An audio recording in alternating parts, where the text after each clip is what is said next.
What's the importance of the Battle of Badr? Importance of Battle of Badr is it was the battle in which oppression was somehow stopped, okay, or decreased to some certain extension. Because can you imagine that 200, 300 people in Mecca, they accept some religion, and they are the minority. And the official, you can say, the strongest people in there, they are the pagans, and oppressing them, the followers of the new religion, killing them and oppressing them. And suddenly, those 200, 300 people, they will migrate to a different city. So what do you think? What would be the reaction of the oppressive people of Mecca? They find it offensive. Am I right? They will think that these 200, 300 people, they went to get support in a new city, and they will come back to take revenge. Because, so, when you oppress someone, so in your mind, you're all the time scared of this person. Am I right? Oppressive person never lives in the peace. He all the time will be scared, panicking. Okay, why? Because you know that oppression will not bring any good from the person whom you are oppressing. So when he grows, in your mind, you will be all the time scared, thinking that it's possible that one day he will take revenge from you. So you will be scared, panicking. Okay, so same thing happened with the oppressors of Mecca. They were oppressing, killing, and when Muslims migrated, so they were afraid. The Mecca people were afraid. Okay, so time to time, they would send people to kill Prophet Muhammad and to kill the top people who were supporting Prophet Muhammad, alayhi salatu wassalam. So that's from one side. So oppression from one side, even in Medina, but not in Medina even more. Because people of Mecca, oppressors of Mecca, now started panicking. That's one thing. The second thing, when big number of people will migrate, escape from the, you can say, from the oppression from their countries to another country. Normally, the migrants will not be, you can say, treated as the people, resident people, Amarat. They will be most of the time as low. Okay, by the, you can say, people of low morals. So the hypocrites, they, as well as the Bedouins, okay, they started oppressing the new Muslims, the Muslims who migrated to Medina. So oppression, so Muslims became target from everyone, from the people of Mecca, from the people of Medina, as well as the Bedouins who are living around Medina, because Muslims became easy target. Okay, so oppression from all over the sides. Okay, and then after 1 year, after being again executed and killed and oppressed in Medina, God gave them permission to defend themselves. So that was the first ever permission to fight, to defend yourself, for the self-defense. But before that, there was no any permission. Okay, and then there was battle between pagans who brought their army and the Muslims. Okay, so in this battle, Muslims have proven their strength, by which they stopped or decreased the oppression towards them. Yeah. Austin, what's the importance of the Battle of Badr? Yeah, so as we said, because followers of the new religion, okay, or you can say not the new religion because it's the same religion of Prophet Ibrahim, but the followers of the person who is giving a new interpretation of the old religion. And they were Prophet also Muhammad. a minority. Minority, yeah. So those people have been oppressed from nearly everyone. Okay, from the pagans and from the hypocrites in Medina, as well as from the Bedouins who are surrounding Medina, who used to live around Medina. So if you go back to the biography of Prophet Muhammad, you see, for example, few Bedouins coming together with a sword in their hands, easily coming into the house of the migrants, okay, and raping their, for example, wives and taking whatever belongs to them. And Prophet Muhammad ordering them to keep calm, to not to react, you know. to not to react with the provoking, you know.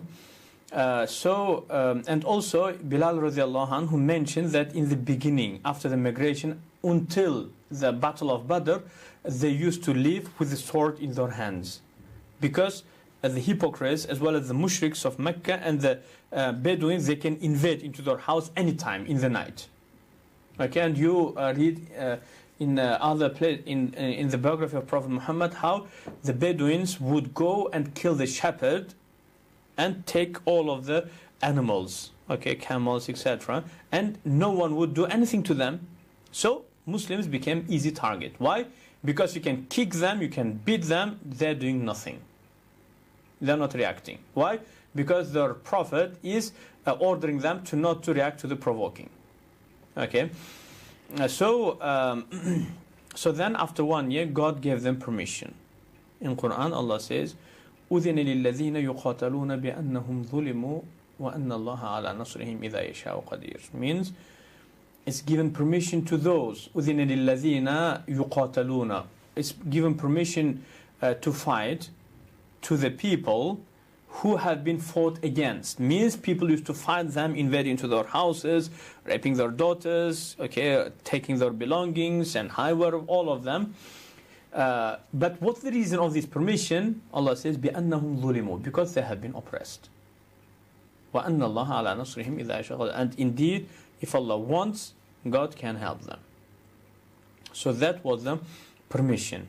Okay, and this permission came after 1 year after the migration, means about 14 years of Prophet Muhammad preaching for Islam, and after that God giving permission for the self-defense.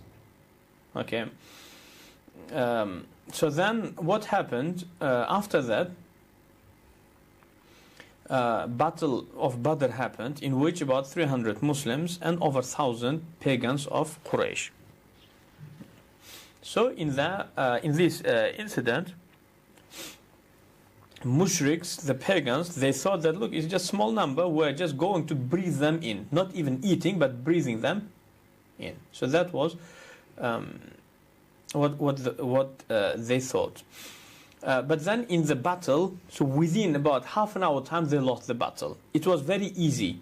Okay, so it was in the, it started sometime about 11 o'clock, but by 12:30 or 1, battle was already finished and pagans were running away.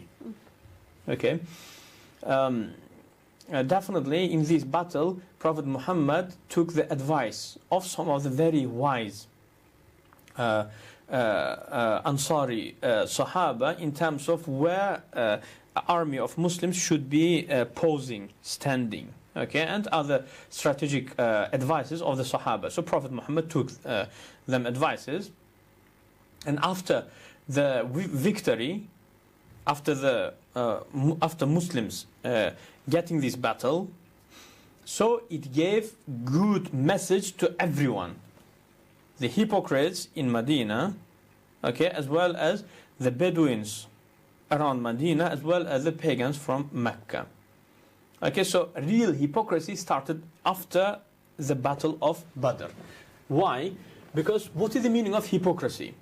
Hypocrisy is you saying something but hiding your actual intention in your heart. Okay? When normally this type of behavior happens, it happens only in one scenario, in which if you are scared from the other side. Okay? But in the first year of the migration, people, they were not scared of Muslims. Okay? So they could say whatever they want openly. But after this, they understood that Muslims are now strong. Means hypocrisy, the actual hypocrisy started from then. Okay, actual hypocrisy started from then. So from after that, Muslims they have got a bit more tranquility and peace of mind. So sleeping with a sword in your hand that finished, that expired, because now they understood that Muslims will not be just like a sheep. Everyone can come to kick them and cut their wool, okay, and doing whatever they want. They will not react. But actually now it's given permission to them for the self-defense. So I say the significance of Battle of Badr is hidden in this issue. That is actually the reason. I mean, that is the good significance. So from after that, Muslims, they started spreading the message of Islam without any fear. So they could express themselves like without any fear, and they could pass on the message of Quran without being afraid of anyone. Yeah, so it brought peace and tranquility to the people, not only Muslims but to everyone. Yeah. Okay, and that's one of the very few ways in which killing is allowed, because killing is forbidden, obviously. Self-defense, yes. Self-defense. So, yes, so there are three reasons. One is self-defense, okay, is given to the individual, okay, but you have to have very strong proof that he's going to kill you, okay. So just, for example, in Hanafi madhab, Abu Hanifa says, if you see someone with a sword in his hand, so you cannot kill him. But there have to be extra reason. Maybe because it's possible that he has a sword in his hand because he's running away from someone. So Abu Hanifa said, if someone invades into your house, breaks into your house with a knife in his hand, can you kill him? Abu Hanifa said no, because it's possible that he has robbers who are running after him, and then he came to you for protection, and him having a knife in his hand because he was fighting with them. You understand? But there have to be some extra reason, some extra proof that he's willing to kill you. Okay, so that's one thing, and there are two more reasons. Okay, which is given only to the official government, prime minister, king, queen, etc. The first one is death penalty as a revenge. Okay, and the second is if someone is causing mess. Okay, how, for example, nuclear bomb, okay, or rebellion, and them type of things by which he's causing mess in the country. Okay, so only then official governors. Okay, so again, that's not as a first option. So in that type of mess situation in which some people are causing mess in the country, government, they're allowed to use it as last option. Yeah, it has to be a very severe reason, though, doesn't it? It has to endanger the lives of exactly, others. Yeah, exactly. So it should be, for example, some group of people with a weapon in their hands, they will go out for the demonstration. Okay, and then government, police, etc., they have to evaluate the possibility of those people going and start shooting the people. Okay, so if they will test it, if they will evaluate it, and it's very possible, and most likely it's going to happen, so then only it's permissible for the government to, you can say, issue a death penalty. Okay, so it's a quite important thing, actually, yes. Yeah, okay, thank you.